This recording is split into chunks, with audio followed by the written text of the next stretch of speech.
Parlons d'immigration et les cas d'immigration clandestine qui sont de plus en plus courants.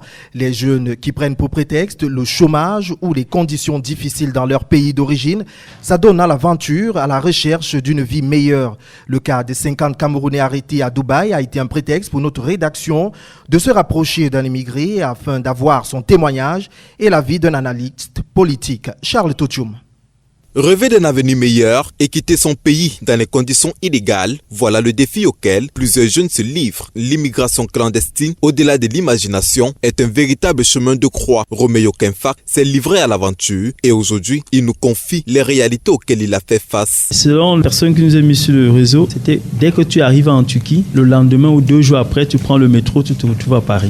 Quand j'arrive en Turquie et quand je vois la plaque Bienvenue à Istanbul, je vois que la vie est vraiment différente. C'est pas ce que je pense pour prendre la route de la Bulgarie. Mais malheureusement, à la frontière, on n'a pas pu entrer en Bulgarie parce que les gardes-côtes empêchent les migrants d'entrer. C'est là que je me retrouve à la frontière à 4h du matin avec une jeune fille avec qui on a voyagé et on ne connaît pas là où on est. Et c'est là où le calvaire a commencé. Imaginez-vous, on a roulé toute la nuit, on ne sait même pas la route, on ne connaît rien. Mais sauf que dans la brousse, on retrouve une carrière de sable. Il y a 7 chiens de garde qui s'approchent vers nous en faisant des aboiements. Dieu merci, le pire ne s'est pas arrivé parce que tellement on pleurait avec la fille, on criait. Il a fallu qu'on pleure avec, on appelait le nom de Dieu. Une décision généralement prise sur le coup pour certains ou mieux préparée pour d'autres. Le chemin du front est parsemé d'embûches et les adeptes en sont conscients. On ne prépare pas l'aventure, elle vient toute seule. Parce que longtemps que j'ai mis à préparer l'aventure, finalement je ne suis pas parti. Honnêtement, j'allais en réunion familiale et dans la voiture je trouve mon ex qui était parti depuis 2005 jours. Et qu'elle dit, est-ce que tu es devenu comme ça.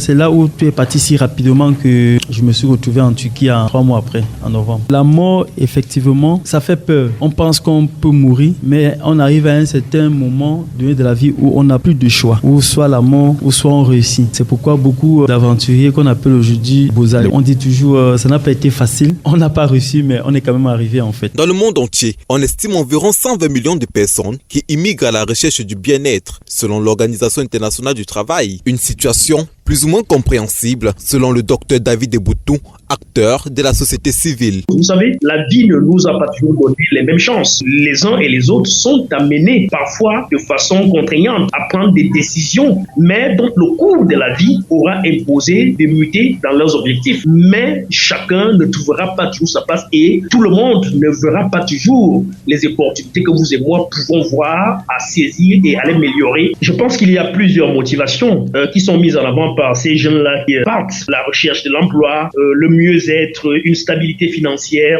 De l'immigration à l'insécurité, il n'y a qu'un pas. Tout récemment encore, plus de 50 Camerounais en particulier ont été interpellés et retenus dans un centre de détention à Dubaï par la police locale. Voilà, entre autres, à quoi s'expose chaque jeune qui emprunte la voie de l'immigration.